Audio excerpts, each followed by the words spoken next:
million people had traveled the Balkan route. And this brings us to one of the overarching questions of the larger insurgent mobility project. How did this remarkable, even unprecedented movement from the global south to the global north succeed in disrupting the border regime? A regime that was supposed to be, it was developed to prevent exactly this kind of unfettered access to Europe. Questions of clarification at all so far, or any questions? Oh, please. I just saw the map because Yeah. The map shows I think it comes in. Germany is the destination, but as I know, Yeah. Sweden is one of destination of these refugees, but you didn't show Sweden. No, that's true. Yeah. So Sweden is just here, right? Yeah. And that was one of the major destinations as well. Germany took the largest number, though Sweden has per capita the highest number in the global north of refugees. There are obviously countries in the global south which have much higher per capita refugees. But yes, I can say more about the destinations. People along that very mixed flow of people that were traveling that route were going many places. Germany was kind of the shorthand, and that was where the highest number were going. And effectively, so the Schengen borders begin, like there's a Schengen agreement which allows freedom of movement without a passport in this whole area, right? Once you enter Hungary, you're supposed to be able to travel without a passport anywhere in this Schengen zone, right? Those border-free travel agreements started to be suspended at some moments. So in any case, once Germany let people in, that meant they could go anywhere from Germany. So, and then eventually Sweden also suspended Schengen and started checking and stopping people at the border. But you're absolutely right that people were going to many countries, and people decided where they were going for many different reasons. Sometimes it was because they had family, who were already had refugee status or another migration status somewhere else. But yeah, they were going many places. It's important to point out that. But Germany played that key role in suspending the rules. The rules I mentioned, the Dublin Agreement, means that you're required to file for asylum in the first European Union country that you reach. And so, but Germany suspended that, essentially saying it wouldn't be deporting people back to the first country they entered, which meant they could travel on to Germany. Any other questions?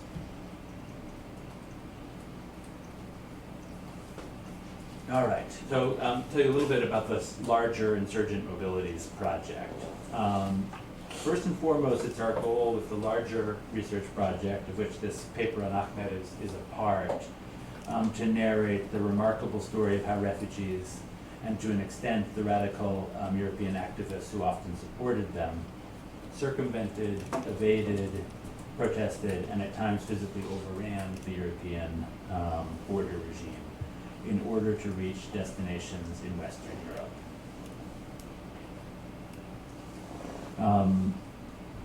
And there really was a kind of common demand across this for an opening of the borders. And again, I'm not saying that everyone involved opposed borders in all situations, but in this relation of force that they found themselves in, they came to oppose borders. But they were often supported by radical activists in Europe who were also had a tradition of anti-border activism. Focusing on those who have created the route, and the route itself offers a way beyond the methodological nationalism that many in migration and border studies have lamented for 20 years now, beginning with Glick, Schiller, and Wimmer. Our focus, in other words, is not on the sending countries or what's called the push factors, right? Or on the receiving countries or the so-called pull factors of migration. We don't use national interest of states as our analytical frame or follow the ethnic logic that many scholars have when they study mobility. So people tracing how people move, for example, right? It's another common method which is distinct from ours. One famous example of that is Seth Holmes' work. He's an anthropologist who follows indigenous workers from the state of Oaxaca through to their work in agriculture in California and Washington State in the US. While approaches that follow the people can reveal crucial aspects of the migration story, we believe that a focus on the route itself, the actual forms of collaboration and struggle that make mobility possible, will offer an important corrective to the ways that migrants have been represented in some scholarship and much public discourse as either a threat to the sending countries or as the victims of state abuses. Our focus instead will be on the active role of people on the move, what activist collaborators from Slovenia called their protagonism.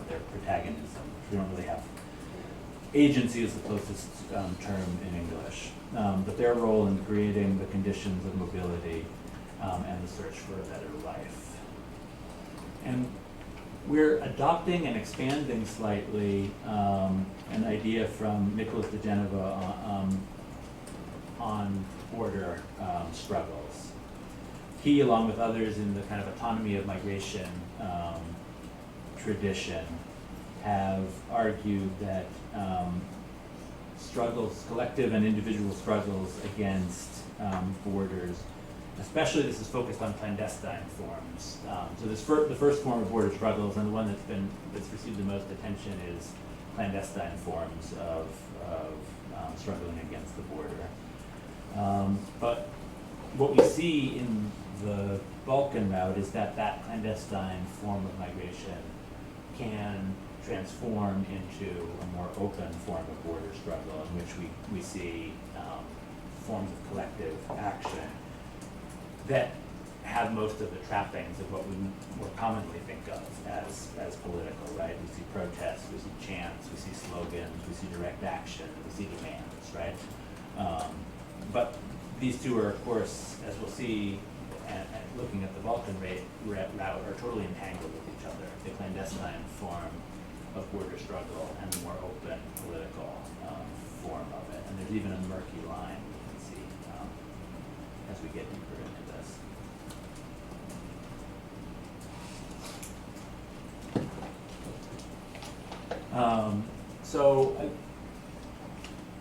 Nadia and I started to work on this project in the fall of 2015, just as in September of 2015, just as the route started to come to really prominent international attention. A lot of the activists I had worked with for a long time in the Balkans, in Slovenia, Croatia, and Serbia especially, who had done some smaller forms of migrant solidarity in the past, started getting really involved in the route. Nadia, who's a medical anthropologist, she's done most of her field work in Cairo and a bit in Jordan as well with Syrian and Iraqi refugees, suddenly found that some of her informants were meeting my informants along the Balkan route. And we realized that we had this this somewhat unique position from which to look at the route from the point of view of those who were advocating for the route, who were sort of proponents of the route and were calling for sort of a shared demand of freedom of movement, right? And so this project tries to bring these two traditions, social movement tradition and migration studies into conversation a bit more. As we started to do this field work, and we've done repeated trips over the past 4 years, the sheer scale and complexity of this project became clear, and it's really staggering. The diversity of people who are traveling along the route is completely overwhelming. I mean, I've met people from probably 80 or 90 countries by now. I mean, even met a small group of Cubans who were, their ultimate goal was the US, and they were traveling this route, aiming to go to Spain, and they hoped eventually to reach the US instead of trying to travel the 90 miles to the US. They had family in Spain, which is part of the reason that was a better staging ground for them. But in any case, the diversity of people who are along the route is one of the staggering and challenging aspects of this. The other is the number of contexts, social and political contexts that are crossed, linked, and disrupted by this route, right? You've got Lesbos, Athens, Thessaloniki, Macedonia, Serbia, Hungary, Croatia, Slovenia, and most recently the route has turned through Bosnia, and the majority of people who are still trying to use this route is largely closed. It's a much more clandestine route again now. There's maybe 30,000 people a year now making it through this instead of 1 million a year, which was the case 4 years ago, but they're now moving through Bosnia. And what we found as we've gotten deeper into looking at the struggles in different locations is that the specific relations of force in each one of those contexts, and in many cases the histories of migration in those contexts, including the forced migration from the wars in the former Yugoslavia, have had a profound impact on what shape the route took as it crossed that territory. And that's the case with Hungary as well. And so we started to actually think about this, and the first thing we published is talking about the route as movements upon movements, so that in both senses, both the social movement sense, but also in this layering of histories of mobility. So just to give one example, at this crossing between Macedonia and Serbia, looks like it's going through Kosovo, but it doesn't, it crosses here. It's a Albanian village, Albanian minority village in the south of Serbia, where the vast majority of people now are guest workers in Switzerland. But they were in 2000 when the armed conflict between Serbs and Albanians happened. They fled going the other direction out of Serbia when they were attacked by the Serbian military. And so that experience deeply influenced their response to people fleeing across those same fields going the other direction from south to north. But in all across Serbia, Croatia, people frequently invoke their own experiences of forced migration in talking about why they responded in the ways that they did to the presence of refugees. So given this overwhelming objective study, we've taken up a number of methodological strategies to try and tame and delimit which aspects of it we're focused on. We've traveled the route multiple times from the island of Lesbos, where about half the crossings happened from Turkey, all the way to neighborhoods in Berlin where many who traveled the route settled. But we've especially spent time at key nodes of mobility and immobility, and the line between them is blurry, which we can talk about. For example, a squatted a squatted building that turns into a hostel for refugees is needed often when the borders are closed and people find themselves stranded. But it also becomes a staging ground where they then continue to try and cross the border. So the lines between immobilization and mobilization are blurred. But we tried to look at these key nodes of mobility, such as self-organized refugee camps, squatted migrant hostels in Athens, or urban parks in Belgrade, spaces where refugees gathered to regroup, share information, and often to hire smugglers or movement facilitators. We also attended a lot of movement networking events. So these are events where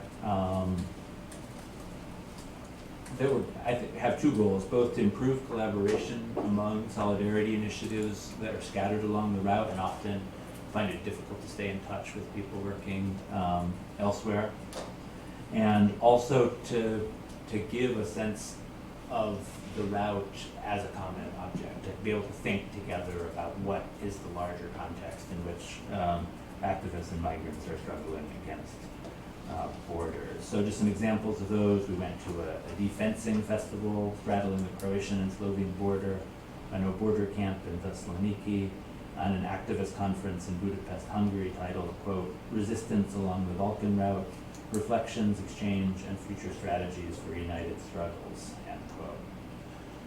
We have also gathered oral histories of people's myriad travels along the route, and at various points where they've been caught along that route.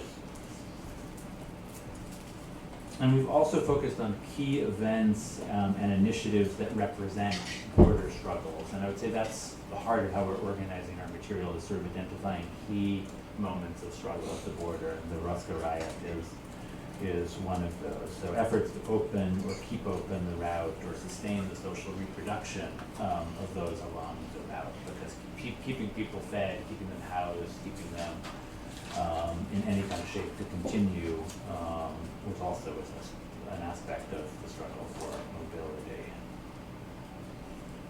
Any questions before I move on to the next section? All right, toward the Hungarian solution. So there's multiple dimensions of this campaign, anti-migration campaign that Hungary launched, and I would say it's at the outer edge of aggressive anti-migration campaigns that we've seen duplicated in other places. It has several dimensions: legal, infrastructural, enforcement practices, and rhetorical or propaganda dimensions as well. There were a number of legal changes. Crossing the border became a felony criminal act. You could get 3 years in prison.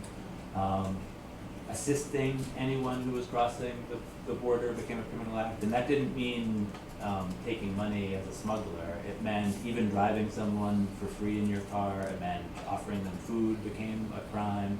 Any form of support for people on the move was criminalized. They also had some innovative legal strategies. One was, when they built the wall, they built it 7 meters inside Hungarian territory rather than on the border, which meant that they could deport people essentially without legally deporting them. They were technically still on Hungarian territory. They didn't need an agreement with Serbia because they just ejected them into this no man's land through the border. And they also, there's been a series, in the violent process of closing the route, there have been widespread practices of pushbacks where people are just, caught and then without any legal proceeding, even though they ask for asylum, they're, pushed back across the border. But those practices have been clandestine. States don't openly admit that they're doing them, with the exception of Hungary. Hungary passed a law which first legalized pushbacks anywhere within 8 kilometers of the border fence, and then extended it to the entirety of its territory. So if you were found anywhere in Hungary, you could be, they then have the choice to either prosecute you and put you in prison or eject you. They had these turnstiles they had built turnstiles at the border wall, and they would just put you in and against your will just turn the turnstile and force you back out into Hungarian territory on the outside of the border fence. They also systematically dismantled the support that they had for asylum seekers. So in the process of joining the EU, they had to harmonize their asylum practices with EU law, and they now went about dismantling that. So they withdrew any funding for refugee support or assimilation into Hungary. They canceled language classes. They closed any of the functioning detention centers that they had, and instead made tent cities and fired all the staff that had experience working with refugees, and then hired people largely from the rural east of Hungary to handle refugees instead of people that had experience with that previously. They created special militarized units that they called border hunters. They also created a policy where first they limited the number of people who could file for asylum each day at the Serbian border. Went from 20 to 12 to 6 to 2 to then none eventually. And there was also a dramatic shift in public discourse around Hungary. First, there was repeated efforts to link migration directly with terrorism, and the Ahmadiyya case was pivotal for that, but that rhetoric was sustained even before his case. He's the only person who's been prosecuted with terrorism in Hungary. Or at least, that was true a year ago. I don't know, it could have changed by now. And they also used the frame that Hungary was protecting Europe from, Christian Europe from Islam. It was an openly Islamophobic approach. There was also official support for anti-Semitic conspiracy theories, ones that have now spread much more widely, including this idea of a Jewish conspiracy to replace the white race in Europe and in the US that they claim is funded by George Soros, who is a Hungarian Jew who fled in 1956, of course. And they also did a series of national consultations, which are basically, they used it, they claimed it was a method of direct democracy, but they had mailings to every Hungarian household with questions like, this is a direct translation, did you know that since the beginning of the migration crisis, 300 people in Europe have died of terror attacks? And then the question following it that you had to vote on in this direct democracy was, should we continue to allow migrants into Hungary? I don't want to romanticize the European border outside of Hungary. It's been a brutal bordering practice, but it has very distinct qualities that we can talk about more later if there's interest. In many ways, it's taken on the qualities of what William Walters has called humanitarian bordering. And we can definitely see that it's a method for managing migration rather than completely curtailing it. And what we see in the Hungarian case is a shift to full-blown ethno-nationalist, just closing of the borders and a complete blocking of migration. And that's definitely a distinct shift. And we can also see very clearly in this, which is worth mentioning since we'll circle back to this question of what kind of collective political subject is present in the assemblies, is to just name that the nation here is the collective political subject of this Hungarian nationalist project, of course, right? And the argument that there's a necessary and intrinsic relationship between state, territory, and the ethnic population associated with it. And the state's purpose is the protection of that population from threats, internal and external, right? Okay, the Ruska riots.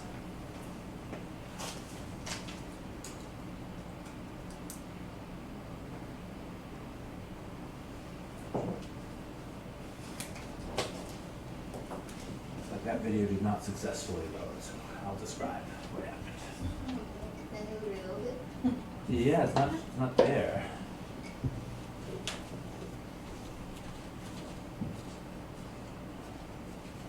Huh. No matter. It's not that important. I wanted to give you some more visual impressions of the riot, but I'll describe them for you. It's important to remember that the riots that eventually happened in Ruska on the 15th and 16th of September happened in a wider context of a series of struggles in Hungary in those weeks that had some very contradictory elements of them. For one, Germany had only a week earlier suspended Dublin, so the number of people traveling had accelerated for that reason. But also, people along the route knew that Hungary was going to close its border, and it wasn't clear what would happen when that border wall was completed, and so people started to rush to try and reach and cross that border. One of the almost highest days of migration on the route was the day before the riots happened. 9,500 people crossed into Hungarian territory on that day.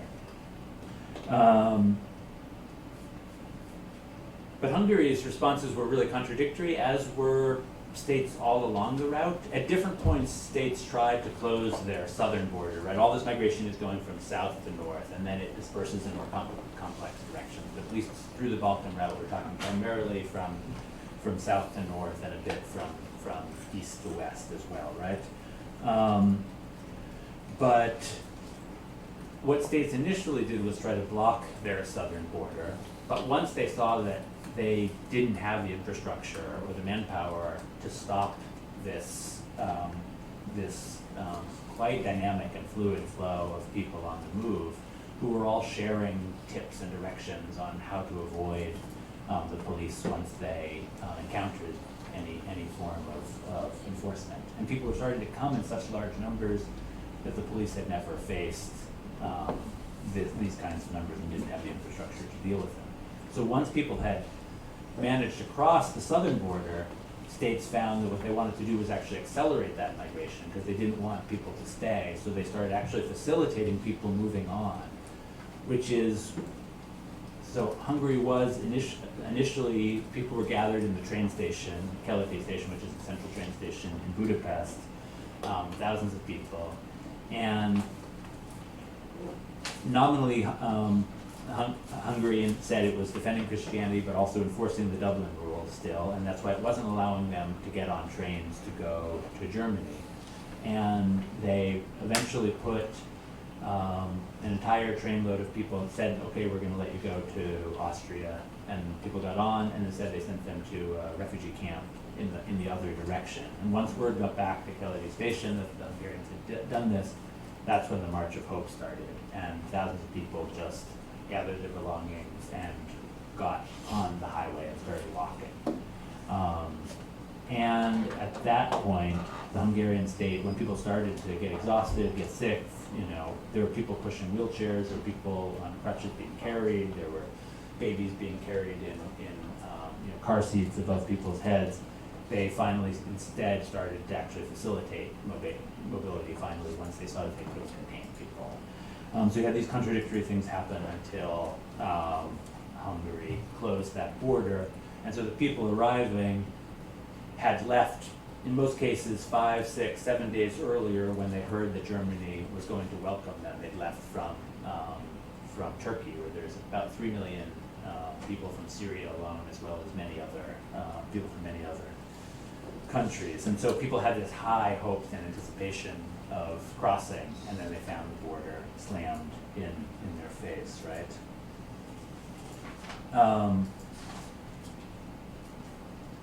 And many, if we just go back to the map for a moment, as soon as that border closed, many people just started then crossing the Croatian border, and then the Croatian-Hungarian border, the fence wasn't yet complete, so people started to go that way. When that eventually was built, then they started to go this way.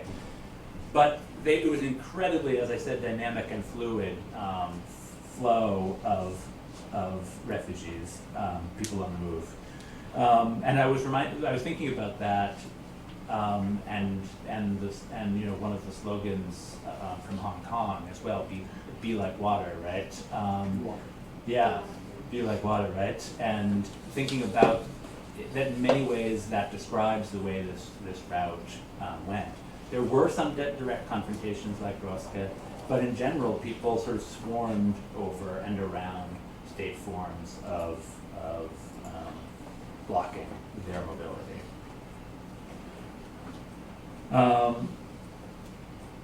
I want to note, though, that there's a very ambiguous quality to the Roska riots, right? On the one hand, it definitely is undeniably a, act of direct and collective action by people on the move.